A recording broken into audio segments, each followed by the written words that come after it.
बिस्मिल्लाहिर्रहमानिर्रहीम। अस्सलाम वालेकुम student, welcome to my YouTube channel Math Buzz. Student, हम इसमें डिस्कवर मैथ्स बुक क्लास 5 की कर रहे हैं, जिसमें हमने आज करना है यूनिट नंबर 7 चैप्टर नंबर 9 की एक्सरसाइज 9.2। एक्सरसाइज 9.2 में हमने आज दो एंगल्स के बारे में पढ़ना है। एक एंगल का नाम है कॉम्प्लीमेंट्री एंगल्स और एक एंगल का नाम है सप्लीमेंट्री एंगल्स। ठीक है, अब यहाँ पर कॉम्प्लीमेंट्री एंगल्स क्या होते हैं, इसकी डेफिनेशन है two angles are said to be complementary angles if the sum of their measures is 90। यहाँ पर टू एंगल्स के अगर दो एंगल आपके पास हों और उनकी मेजरमेंट या उनको सम प्लस किया जाए तो उनका आंसर जो है वो 90 आए, तो they are called complementary angles. And what is supplementary angles? Two angles are said to be supplementary angles if the sum of their measure is 180। अब यहाँ पर भी टू एंगल्स की बात हुई है और टू एंगल्स अगर आप उनको प्लस करें तो उसका आंसर अगर 180 आ जाए तो it's they are called supplementary angles. Okay, exercise 9.2 start करते हैं। क्वेश्चन नंबर 1 में आपसे कहा है tick the pair of the complementary angles. आपने उस पेयर को टिक करना है जो कि कॉम्प्लीमेंट्री होंगे। कॉम्प्लीमेंट्री में भी हमने पढ़ा कि दो एंगल्स को प्लस करने से आंसर 90 आना चाहिए, तो यहाँ पर जितने भी नंबर्स हैं हम इनको प्लस करेंगे। 130 में 30 प्लस करें तो 90 आता है, नहीं तो इसको हम टिक नहीं करेंगे। 25 में 65 प्लस करें तो ये होता है 90, तो इसको हमने टिक करना है। ठीक है, 80 में 10 प्लस करें तो ये भी 90 होता है, इसको भी टिक करना है। 65 में 35 प्लस करें, ये 110 होते हैं, तो ये 90 नहीं आया, तो इसको टिक नहीं करना। आपने सिर्फ उनको टिक करना है जिनको प्लस करने से आपके पास 90 आ रहा हो। 60 में 30 प्लस करें तो ये 90 होता है, तो इसको आपने टिक करना है। 48 में 42 प्लस करें तो ये 90 होता है, तो इसको टिक करना है। 89 में 1 प्लस करें तो ये भी 90 होता है, इसको टिक करना है। अब 49 में 92 प्लस करें, ये 141 समथिंग बनता है, तो फिर इसको नहीं टिक करना। 40 में 50 प्लस करें तो ये 90 आ जाता है, तो इसको टिक कर देना है। 15 में 75 प्लस करें, ये 90 आ जाता है, इसको टिक कर देना है। और ये 120 में 75 प्लस करने से 90 से बड़ा नंबर ही आएगा, इसको टिक नहीं करना। 55 में 35 प्लस करें तो ये भी 90 आता है, तो इसको भी टिक कर देना है। ठीक है, क्वेश्चन नंबर 1 के बाद क्वेश्चन नंबर 2 में आपसे कहा है कि circle the pair of supplementary angles. यहाँ पर हमें टिक करने को कहा था कॉम्प्लीमेंट्री एंगल्स को, अब यहाँ पर सप्लीमेंट्री एंगल्स को आपको सर्कल करने का कहा है कि उस पेयर को आपने सर्कल करना है जो सप्लीमेंट्री होगा। सप्लीमेंट्री में दो एंगल्स को प्लस करने से आंसर 180 आना चाहिए। अब 150 में 30 प्लस करें तो ये 180 होता है, यस, तो इसको सर्कल कर दिया। 80 में 100 प्लस किया तो ये भी 180 होता है, इसको सर्कल कर दिया। 40 में 50 प्लस करें तो ये 180 नहीं होता, ये 90 होता है, तो इसको सर्कल नहीं करना। अब 105 में 65 प्लस करें तो ये 170 होता है, इसको सर्कल नहीं करना। 108 में 72 प्लस की है तो ये 180 होता है, यस, इसको सर्कल कर देना है। सिर्फ 180 वालों को सर्कल करना है। 95 में 75 प्लस करें तो ये 180 नहीं होता। 80 में 10 प्लस करें, ये 180 नहीं होता। 89 में 1 प्लस करें, ये 180 नहीं होता। 120 में 60 प्लस करें, ये 180 होता है, तो इसको सर्कल कर देना है। 105 में 75 प्लस करें, यस, ये 180 होता है, इसको सर्कल कर देना है। 94 में 92 प्लस करें, ये 180 नहीं होता है, इसको सर्कल नहीं करना। और 55 में 35 प्लस करें, ये 90 होता है, 180 नहीं होता है, इसको भी सर्कल नहीं करना। आपने सिंपल प्लस करते जाना है, जिसका आंसर 180 आएगा उसको आपने सर्कल कर देना।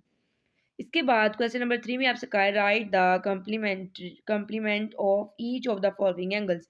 अच्छा, अब यहाँ पर आपको एक एंगल दिया हुआ है और आपने कहा है कि इसका कॉम्प्लीमेंट एंगल फाइंड करें। हमने पढ़ा कि दो एंगल्स के सम करें तो 90 आए तो वो कॉम्प्लीमेंट्री एंगल होता है, लेकिन अगर उन दोनों में से कोई एक एंगल आपको गिवन हो तो उसको 90 से माइनस करके आप दूसरा एंगल फाइंड कर लेंगे। अब यहाँ पर देखें, क्वेश्चन नंबर 3 का फर्स्ट पार्ट है 48। अब इसका कॉम्प्लीमेंट ऑफ 48 फाइंड करना है, तो आपने क्या करना है, कॉम्प्लीमेंट का सम 90 होता है, तो आपने 90 में से माइनस कर देना है 48 को, तो आपके पास आंसर आ जाएगा कॉम्प्लीमेंट एंगल। ये हो गया 42। आप इसको अगर ऐसे भी आपने माइनस करना हो तो कर लें, अगर आपको डायरेक्ट आता है तो ठीक है। 10 में से 8 माइनस किए 2, यहाँ पे 8 में से 4 माइनस किए तो 42 आ गए। ठीक है, अब इसी तरह आगे नेक्स्ट 75 का भी आपने लिखना है complement of 75 is equal to, इसको भी 90 से माइनस, 90 और 75 को माइनस कर देंगे। ये आ गया 15, तो इसका 15 आ गया आंसर। अब यहाँ पर भी ऐसे ही करना है। कॉम्प्लीमेंट ऑफ 85, 90 माइनस 85 करें तो ये तो 5 आ जाता है, इसको माइनस करने की ज़रूरत नहीं, डायरेक्टली पता चल गया। अब यहाँ पर भी आपने ऐसे ही करना है। कॉम्प्लीमेंट ऑफ 56, 90 माइनस 56, इनको माइनस करेंगे। 90 एंड 56 को माइनस किया,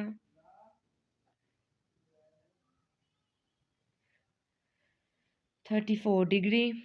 और अब 29 का निकालेंगे। Complement of 29 is equal to 90 minus 29 is equal to 90 minus 29,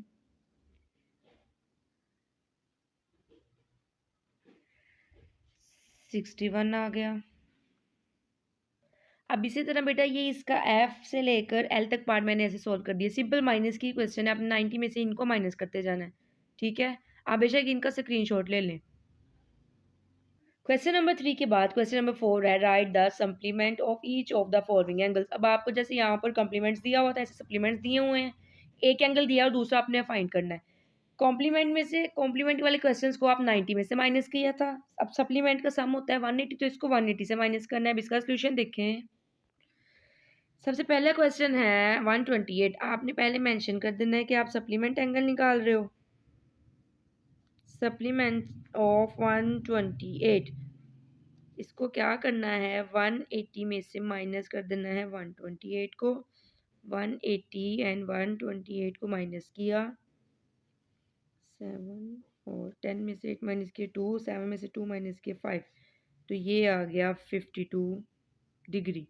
अब इसी तरह इसका बी वाला पार्ट देखें, उसमें भी supplement of 105 is equal to 180 minus 105। अब आपने इन दोनों को इसी तरह फिर माइनस कर देना है। 180 में से माइनस किए 105 को, 10 में से 5 माइनस किए 5, 7 में से 0 माइनस किया 7, ये हो गया 75 डिग्री। अब ये बेटा इसके रिमेनिंग पार्ट्स हैं 125, इसको भी 180 से माइनस किया। बाकी सारे क्वेश्चंस को सप्लीमेंट एंगल फाइंड करने के लिए 180 से माइनस कर दिया है। ठीक है, वैसे सिंपल माइनस की क्वेश्चन है, लेकिन आप फिर भी स्क्रीनशॉट ले लें ताकि आप अपने आंसर्स को टैली कर रहे हैं। क्वेश्चन नंबर 4 के बाद क्वेश्चन नंबर 5 है, construct the following angles using a protractor and ruler. अच्छा बेटा, ज्योमेट्री में प्रोटेक्टर कहते हैं डी को। ये जो आपकी ज्योमेट्री में ऐसा होता है ना, इस तरह का, इसको प्रोटेक्टर बोलते हैं। एंड रूलर बोलते हैं स्केल को। अब आपको यहाँ पर कुछ एंगल्स दिए हुए हैं और आपसे क्या कंस्ट्रक्ट करें, आपने खुद इनको कंस्ट्रक्ट करना है रूलर एंड प्रोटेक्टर के साथ। अब यहाँ पर कुछ एंगल्स दिए हुए हैं। सबसे पहले तो आपको पता होना चाहिए प्रोटेक्टर को कैसे यूज़ करते हैं। ये बेटा प्रोटेक्टर की यहाँ पर एक आउटलेट आपके सामने है। प्रोटेक्टर में कुछ पॉइंट्स हैं जिनको देखना होता है। यहाँ पर अगर देखें, नंबर शुरू हो रहे हैं 0, 10, 20, 30, 40, 50, 60, 90, 100 से लेकर ये 180। जब 0 से लेकर 180 नंबर्स जो हैं कंप्लीट होते हैं अंदर वाली साइड पर, उसको कहते हैं इनर स्केल। और अगर आपके पास बाहर वाली साइड पे भी, यहाँ पे देखिए 0, 10, 20 जैसे ही नंबर यहाँ लिखे होते हैं राइट हैंड साइड पे अंदर वाली तरफ, इसी तरह लेफ्ट हैंड साइड पे बाहर वाली तरफ पे लिखे होते हैं, इसको कहते हैं आउटर स्केल। और यहाँ पर डी के बिल्कुल ये जो ये वाला पॉइंट होता है, इसको इसका सेंटर कहते हैं। और यहाँ पर ये एक लाइन होती है, इसको इसकी बेस लाइन कहते हैं। इस लाइन को भी देखना होता है, इस लाइन के बगैर आपका जो एंगल है वो बिल्कुल भी एक्यूरेट नहीं बनेगा। अच्छा, अब क्वेश्चन नंबर 5 सॉल्व करते हैं। रूलर के साथ आपने सबसे पहले स्ट्रेट लाइन लगानी, ठीक है, और रैंडम लाइन लगानी है, कोई मेजरमेंट नहीं करनी।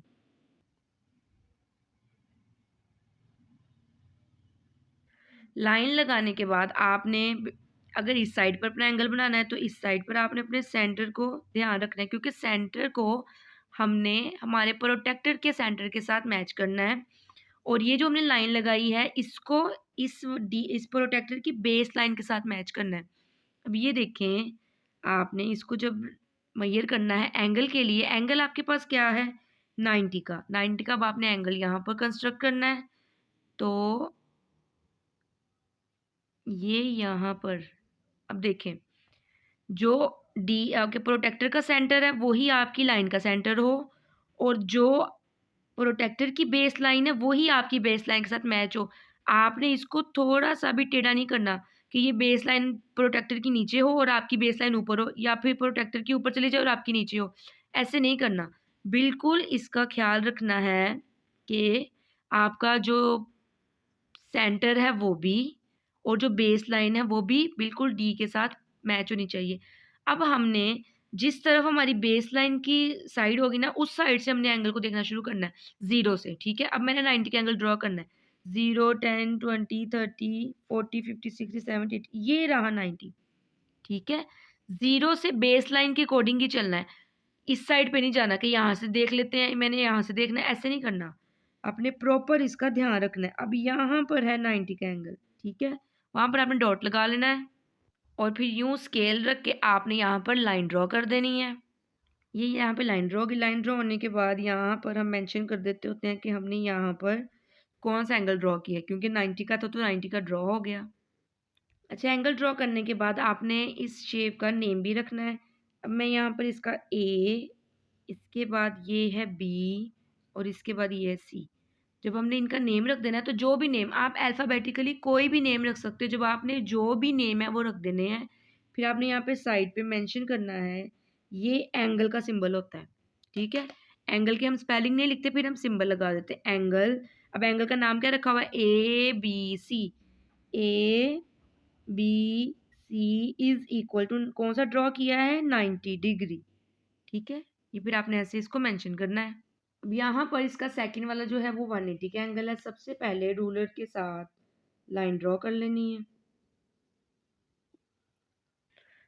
लाइन जब ड्रॉ हो जाएगी फिर आपने क्या करना है, अपना सेंटर देख लेना है। अब मैं अपना सेंटर इसको रख रही हूँ, ठीक है। इस साइड पे भी रख सकते हैं, इस पे भी रख सकते हैं, ये हमारी अपनी मर्जी है।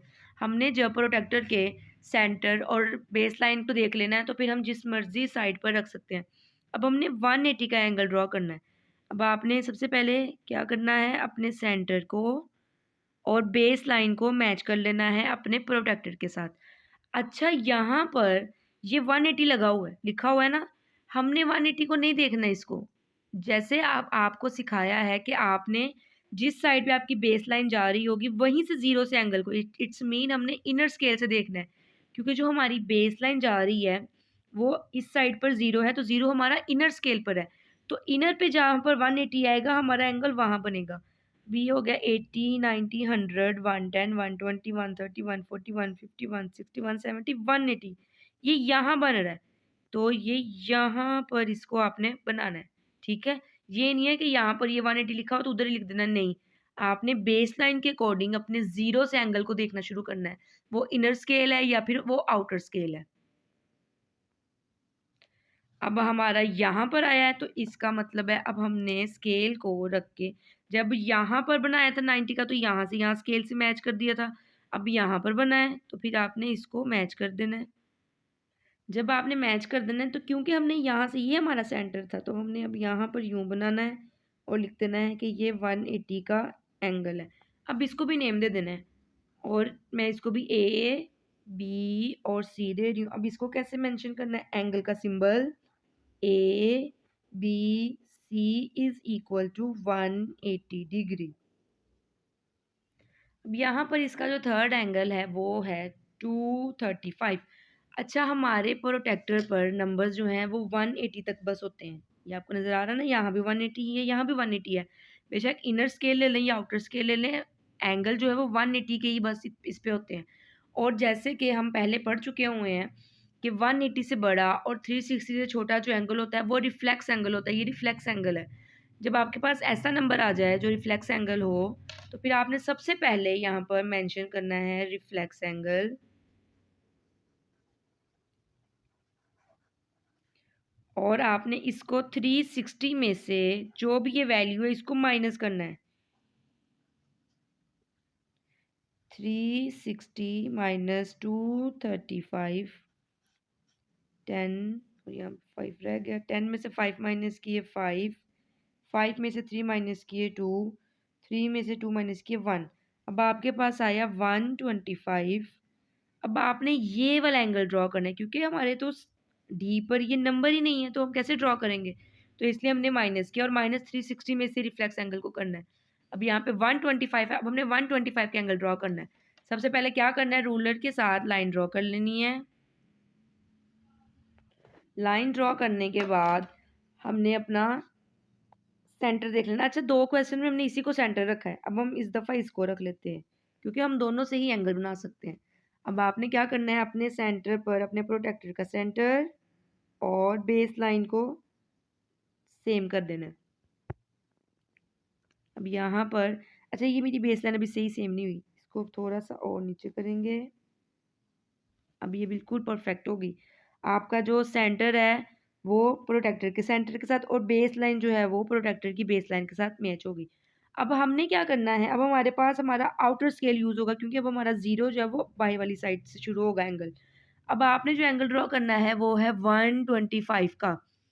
तो ज़ीरो के बाद ये हो गया 100, 120, ये 120, ये 120 है। 120 के बाद आपने यहाँ पर 5 मोर लाइन्स को काउंट कर लेना है, 1 2 3 4 5 यहाँ पर, ठीक है।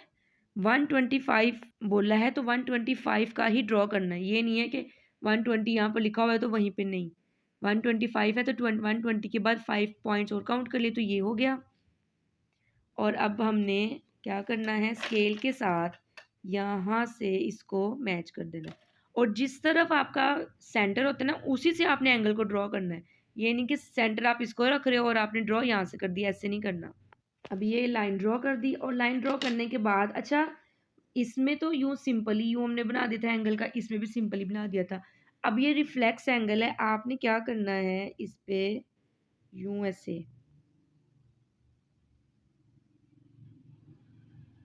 ठीक है। रिफ्लेक्स एंगल का ऐसे बनाना है कि हाँ ये रिफ्लेक्स एंगल है, ये ऐसे शो करना है कि ये रिफ्लेक्स एंगल है। टोटल आपको एंगल दिया हुआ था 235 का, तो 235 दिया हुआ था, लेकिन हमने कौन सा ड्रा किया है, हमने ड्रॉ किया है 125 का। तो ये ऐसे लिखना होता है रिफ्लेक्स एंगल को। अब आपने इसका नेम भी रखना है, इसका नेम ए, इस दफ़ा नेम चेंज कर देते हैं, इसका नेम रख देते हैं पी टी क्यू। तो अब आप मेंशन करोगे angle P T Q is equal to 235, क्योंकि एंगल तो हमारे पास यही था ना। अब यहाँ पर इसका जो डी वाला पार्ट है 300 है, और ये भी 180 से बड़ा और 360 से छोटा है, ये भी रिफ्लेक्स एंगल है। सबसे पहले रिफ्लेक्स एंगल करना है 360 माइनस 300, ये होता है 60।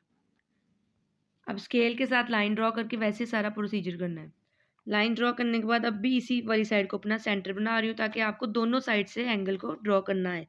अब सेंटर और हमारी जो बेस लाइन है उसको आपने यहाँ से सेम कर लेना है। अब सेम करने के बाद हमारी बेस लाइन इस साइड को जा रही है, तो हमने आउटर स्केल को यूज़ करना है। 0 10 20 30 40 50 60 का एंगल ड्रॉ करना है। तो ये 60 का यहाँ बन रहा है, तो यहाँ पर डॉट लगा दिया। ये 60 है ना, 60 के ऊपर वहाँ डॉट लगा देना है। अब इसको यहाँ से मिला देना है।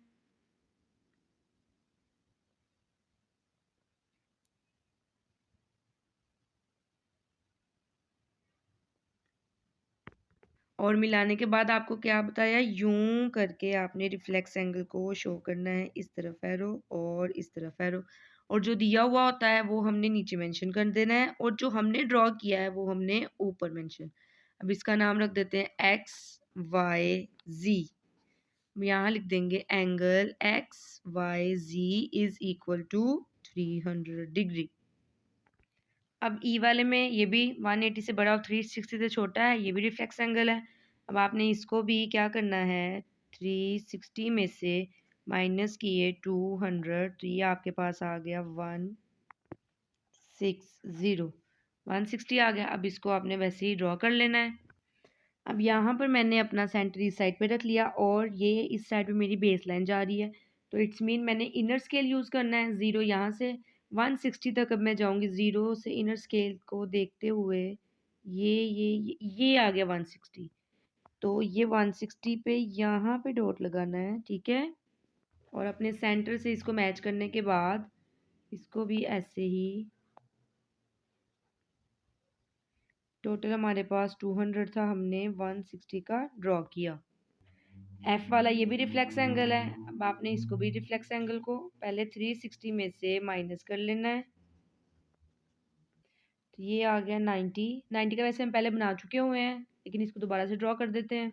ड्रॉ करने के बाद यहाँ पर नहीं, रिफ्लेक्स एंगल को रिफ्लेक्स एंगल की तरह शो करना था, यूँ, ठीक है। अब यहाँ पर आ गया 270 और यहाँ आ गया 90। अच्छा, पीछे वाले को भी नेम नहीं दिया था, इसको रख देते हैं PRS। ये हो जाएगा angle PRS is equal to 200 और इसको नाम रख देते हैं CDE। तो ये हो जाएगा angle CDE is equal to 270। इसके साथ ही बेटा आपकी एक्सरसाइज जो है वो 9.2 कंप्लीट हो गई है। क्वेश्चंस को अच्छे से समझने के लिए बेटा वीडियो को स्किप ना किया करें, क्वेश्चन को पूरा समझा करें, ठीक है। अगर आप मेरे चैनल पे बेटा न्यू हैं तो प्लीज़ मेरे चैनल को सब्सक्राइब भी कर दें और अपना बहुत सा ख्याल रखिएगा। अल्लाह आपका हामी और नासिर हो। अल्लाह हाफिज़।